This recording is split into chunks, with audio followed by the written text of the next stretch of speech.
Medina മസ്ജിദുമായി ബന്ധപ്പെട്ട് എന്തെങ്കിലും കേസുകളൊക്കെ നടക്കുന്നുണ്ട്? അതിൻ്റെയൊക്കെ അവസ്ഥ ഇപ്പം എന്താ? പള്ളിയുടെ അവസ്ഥ എന്തൊക്കെയാണ്? കേസുകൾ ഇപ്പോൾ നിലവിൽ കേസ് ഈ ജുബ്ബ പാർട്ടിയും ഗുണ്ടാ പാർട്ടിയും കൂടി കൊടുത്ത കേസുകളേ ഉള്ളൂ. അത് നടക്കുന്നുണ്ട് 10 കൊല്ലമായിട്ട്. എവിടെ എത്തിയിട്ടില്ല. എവിടെയെങ്കിലും എത്തുമെന്നുള്ള ഒരു പ്രതീക്ഷ എൻ്റെ മനസ്സിലില്ല. എനിക്ക് ആകപ്പാടെ തോന്നിപ്പോയത് എൻ്റെ മകൾ ചോദിച്ചിരുന്നു, ഉപ്പാവ ഈ കേസ് തീരൂല. ഇല്ല മോളെ, ഉപ്പാവാൻ്റെ മരണം വരെ അത് ഉണ്ടാവും എന്ന് പറഞ്ഞു. അത് ആ കേസിൻ്റെ പുറകിലുള്ള ശക്തികൾ ഇബിലീസിൻ്റെ മക്കളാണ്. അവർ അത് ആ കേസിൽ കൂടി എന്തൊക്കെ ഭൗതിക നേട്ടങ്ങൾ ആഗ്രഹിക്കുന്നുണ്ട്. അപ്പോൾ അതുകൊണ്ട് അതിനെ സജീവമാക്കി കൊണ്ടു നടത്താൻ വേണ്ടി അവരെന്തൊക്കെ പണിയെടുക്കുന്നുണ്ട്. പിന്നെ അത് അതിൻ്റെ പാട്ടിന് പോയിക്കൊണ്ട് അള്ളാൻ്റെ ഭവനമാണല്ലോ. അത് അള്ളാഹ് എന്താണ് തീരുമാനിക്കുന്നത് അതുപോലെയല്ല അത് നിലവിൽ വരുള്ളൂ. എനിക്ക് പള്ളിയെക്കുറിച്ചൊക്കെ ഇപ്പോൾ പഴയ കാഴ്ചപ്പാട് പോലും ഇല്ല. കാരണം അതല്ലെങ്കിൽ ഇന്നെങ്കിൽ നാളെ സർക്കാരൊക്കെ പിടിച്ചെടുക്കാനാണ് സാധ്യത. കാരണം പള്ളി എന്ന് പറയുമ്പോൾ പള്ളി അള്ളാൻ്റെ ഭവനമാകണ്ടേ. പള്ളി എന്ന് പറയുന്നത് ബൈത്തുള്ള എന്നല്ല അതിന് പറയുന്നത്. അത് നമുക്ക് അനുഭവപ്പെട്ടിട്ടില്ലേ. കാരണം ഖുർആനിൽ സൂറത്തുൽ ഫീലില്ലേ, അത് പള്ളിയെക്കുറിച്ചാണല്ലോ. അതേതാ പള്ളി? മസ്ജിദുൽ ഹറാം. അത് അബ്ദുൽ മുത്തലിബിൻ്റെ കാലത്ത് മസ്ജിദുൽ ഹറാമിൽ 360 ബിംബങ്ങളാണ് ഉണ്ടായിരുന്നത്. 360 ബിംബങ്ങൾ. അത് പിടിച്ചെടുക്കാനാണ് അബ്രഹത്ത് ആനപ്പടയായിട്ട് വന്നത്. ആ 360 ബിംബങ്ങളുള്ള അമ്പലം, മന്ദിർ, അതിപ്പം അബ്രഹത്ത് പിടിച്ചെടുത്ത ആർക്കാ ഛേദം? അത് തിരിഞ്ഞു നോക്കാൻ ആരെങ്കിലും ഉണ്ടാ? പക്ഷെ അള്ളാഹുവിൻ്റെ ഭവനമാണത്. അതുകൊണ്ട് അള്ളാഹ് ഇടപെട്ട്, ശക്തിയായിട്ട് ഇടപെട്ട്, ബാക്കി ഭാഗം നമ്മൾ തമ്മിൽ പറയേണ്ട കാര്യമില്ല. പക്ഷെ അതുപോലത്തെ പള്ളികൾ ഇപ്പോൾ നമ്മുടെ നാട്ടിൽ കുറേ പള്ളികൾ, ബാബരി മസ്ജിദ് 600 കൊല്ലം മുസ്ലിങ്ങൾ നിസ്കരിച്ച പള്ളിയാണെന്നാണ് പറയുന്നത്. അത് ഏതാനും കശ്മലന്മാരായ ചട്ടമ്പികൾ കയ്യേറി തകർത്ത് തരിപ്പണാക്കിയിട്ട് അള്ളാഹ് തിരിഞ്ഞു നോക്കിയില്ല. അവിടെ എവിടെയോ എന്തോ സംഭവം 600 കൊല്ലം നിസ്കരിച്ചു കൊണ്ടേയിരിക്കുന്ന പള്ളി പച്ചക്ക് ഇങ്ങനെ തകർത്ത് കളഞ്ഞിട്ട് ബൈത്തുള്ളാഹിൻ്റെ ഉടമ അള്ളാഹ് അത് തിരിഞ്ഞു നോക്കിയില്ല. അപ്പോൾ പള്ളിയുടെ കൺസെപ്റ്റിൽ സമുദായത്തിൽ എന്തോ തെറ്റ് പറ്റിയിട്ടുണ്ട്. കാരണം പള്ളി തന്നെ ആയിട്ട് കൊണ്ടു നടക്കണ്ടേ. പള്ളി എങ്ങനെ ആയിരിക്കണമെന്നല്ല അള്ളാഹുവിൻ്റെ റസൂല് ഈ പ്രപഞ്ചം മുഴുവൻ നിറഞ്ഞു നിൽക്കുന്ന വ്യക്തിത്വമാണല്ലോ നബി സല്ലല്ലാഹു അലൈഹി വസല്ലം നമ്മളെ പഠിപ്പിച്ചിട്ടുണ്ടല്ലോ പള്ളി എങ്ങനെയാണ് വേണ്ടത്. ഉദാഹരണത്തിന് പള്ളിയിൽ ഞാൻ നേരത്തെ പറഞ്ഞു ഇന്നമൽ മുശ്രിക്കൂന നജസുൻ എന്ന് പറഞ്ഞാൽ മുശ്രിക്കുകളുടെ ശരീരത്തിലെ മൂത്രത്തിൻ്റെ അംശമുള്ളതുകൊണ്ട് നജിസാണെന്നല്ല അതിൻ്റെ അർത്ഥം. അവർ ഷിർക്കിൻ്റെ ആളുകളാണ്. ഷിർക്കിൻ്റെ ആളുകൾ സ്വയമേ മാലിന്യമാണ്. അത് എനിക്കും നിങ്ങൾക്കും കഴിവ് വൃത്തിയാക്കാനും കഴിയില്ല, സാധിക്കില്ല. അതതിൻ്റെ അന്തർലീനമാണ് ആ മാലിന്യം.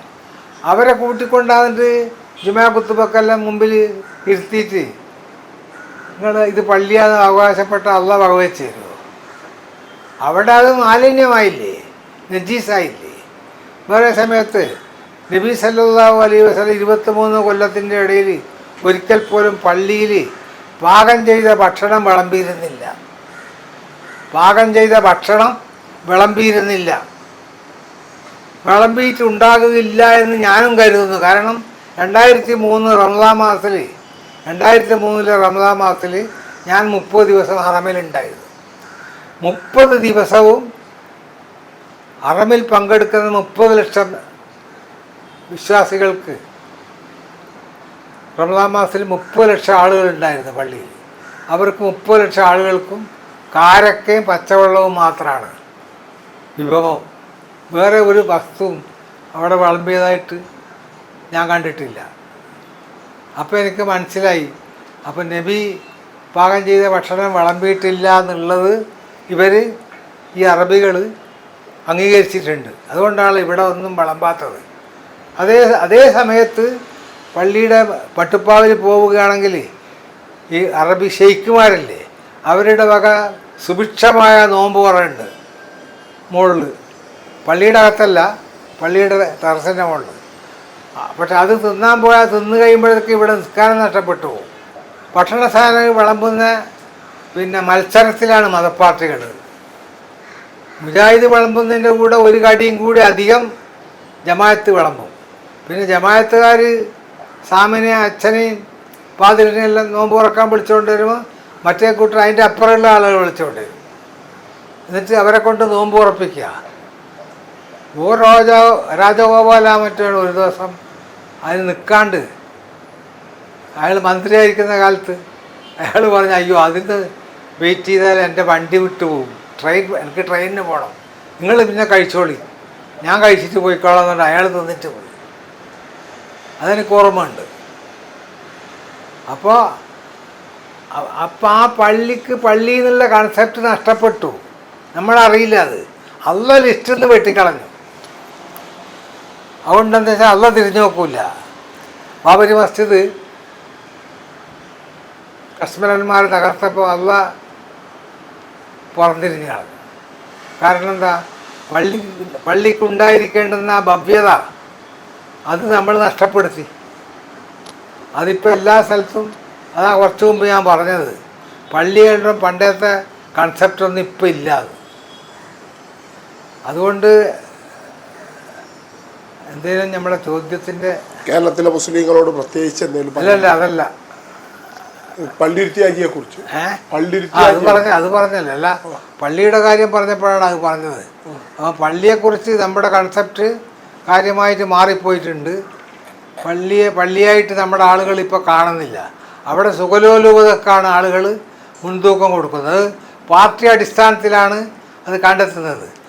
അപ്പുറത്തെ പാർട്ടി, സുന്നി പാർട്ടി എന്താണോ പരിഷ്കാരങ്ങൾ വരുത്തിയത് അതിലൊരു മടങ്ങ് അധികം ഇപ്പുറം മുജാഹിദ് പാർട്ടിയോ ജമാഅത്തെ പാർട്ടിയോ പള്ളിക്ക് വേണ്ടി ചെയ്തുകൊണ്ടിരിക്കുന്നത്.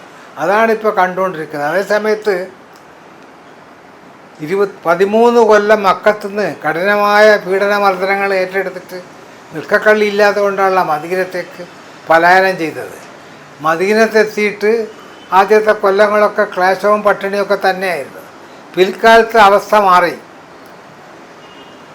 ബദറും മുഹദും ഒക്കെ കഴിഞ്ഞിട്ട് കന്തക്കും അതുപോലുള്ള യുദ്ധങ്ങളും സമരങ്ങളും കഴിഞ്ഞപ്പം ഒരു സമാധാന അന്തരീക്ഷം വന്നു, സുഭിക്ഷയുടെ അന്തരീക്ഷം വന്നു. അപ്പോൾ ഒരു ദിവസം അസറിൻ്റെ സമയത്ത് ഉമർ റളിയല്ലാഹു അൻഹു പള്ളിയിലേക്ക് കടന്നു വന്നപ്പോൾ നബി സല്ലല്ലാഹു അലൈഹി വസല്ലം പള്ളിയിൽ ഒരു വശം തിരിഞ്ഞിട്ട് കൈ തലക്ക് കൊടുത്തിട്ട് ഇങ്ങനെ കിടക്കുന്നു. കടന്ന് മയങ്ങുന്നു. ഇത് കണ്ട് കയറി വന്ന ഉമർ പൊട്ടി കരഞ്ഞു. പെട്ടെന്ന് നബി ഞെട്ടിയിട്ട് തിരിഞ്ഞു നോക്കി, എന്താ ഉമറെ, എന്തിനാ കരയുന്നതെന്ന് ചോദിച്ചു. അപ്പോൾ അള്ളാഹിൻ്റെ റസൂല്, ഇതെന്താ അവസ്ഥ? അപ്പുറത്ത് കിസറയും കൈസറും ഒക്കെ നമുക്ക് കപ്പം തരുന്ന കൂട്ടർ അങ്ങേയറ്റത്തെ സുഖലോലുപതയിൽ പെരുമാറുന്നത്. ഇത് ഇവിടെ ഇപ്പം വണ്ടിപ്പായിൽ കിടന്നിട്ട് വേർപ്പ് അധികം പൊട്ടി ഒഴുക്കുന്ന ശരീരമാണ് നബിയുടെ. അപ്പോൾ ആ വേർപ്പിൽ വണ്ടിപ്പായുടെ അച്ചു കുത്തിയിരിക്കുന്നു. പുറം മുഴുവൻ വണ്ടിപ്പായുടെ ഈ പട്ട ഇങ്ങനെ പതിഞ്ഞ് കിടക്കുന്നത്. ഇത് കണ്ടിട്ടാണ് ഞാൻ കരഞ്ഞു പോയതെന്ന് പറഞ്ഞത്. അപ്പം നബി പെട്ടെന്ന് ഇങ്ങനെ കൈ കാണി, നോക്കൂ മറയെന്ന് പറഞ്ഞ്. ഞാനൊന്നും കാണുന്നില്ലല്ലോ. അതാ ഇസ്രാഫീൽ കോയിലിൽ വായിൽ വെച്ചിട്ട് മുഖം വീർപ്പിച്ചിരിക്കുന്നത് കണ്ടോന്ന് വെച്ച്. ഇല്ല, ഞാൻ ഉണ്ട്. ഇപ്പം മോളിൽ നിന്നൊരു ഉത്തരവ് കിട്ടാൻ വേണ്ടി കാത്തു നിൽക്കുക, ഊതാൻ എന്ത് ക്യാമന്നാണ്. പിന്നെ നമ്മളെന്തിനാണ് ഇതിൻ്റെ അപ്പുറമുള്ള സുഖം കാക്ഷിക്കുന്നതെന്ന് ചോദിച്ചത്. അപ്പോൾ പള്ളി അങ്ങനെ സുഖലോലുപതയ്ക്ക് വേണ്ടിയുള്ളതൊന്നല്ല, അത് 100% ഇബാദത്തിന് വേണ്ടിയുള്ളതാണ്.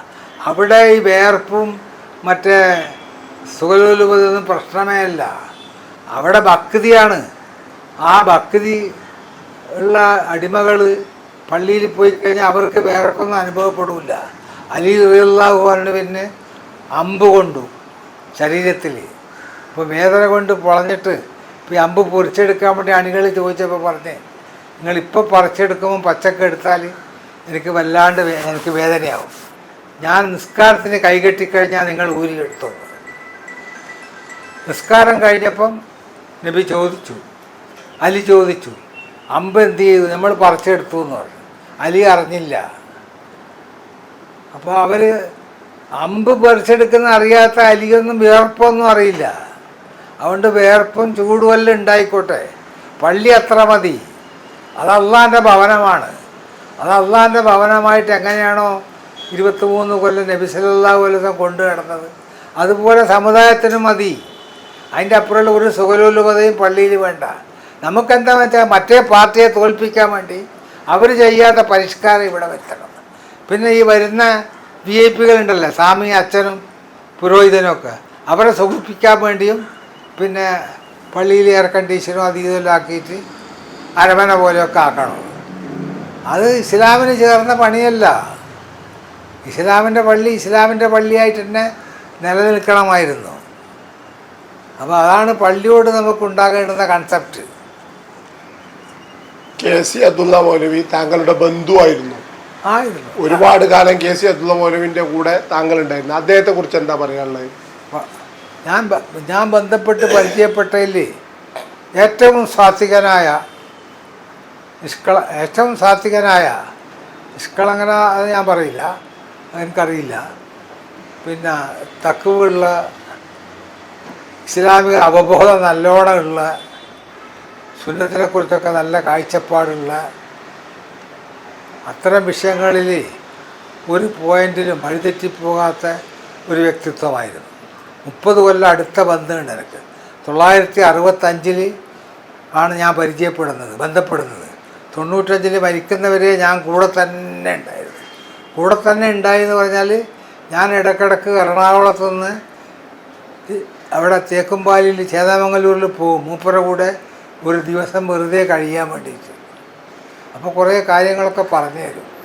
അപ്പോൾ ആ പറഞ്ഞു തന്നതിലെല്ലാം അദ്ദേഹത്തിൻ്റെ ഹിലാസ്, അദ്ദേഹത്തിൻ്റെ നിസ്വാർത്ഥത, ദീനിനോടുള്ള പ്രതിബദ്ധത, ഗുണകാംക്ഷ, അതെല്ലാം എനിക്ക് നന്നായിട്ട് ബോധ്യപ്പെട്ടിട്ടുണ്ട്.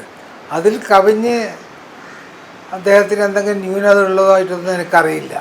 അതിൻ്റെ അപ്പുറം ഞാനൊന്നും അടുത്ത് പെരുമാറിയിട്ടില്ല.